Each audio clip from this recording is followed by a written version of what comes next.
breathing exercise. It's called Breath of Joy. It's perfect for when you need a little bit more energy, and I don't know who doesn't need a little bit of that these days. So come stand up. Take a nice wide stance, like hip width distance a little bit wider, something that feels stable.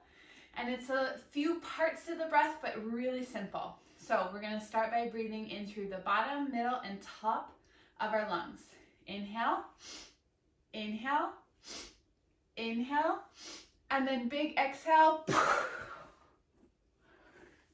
And that's all it is. So it looks like this.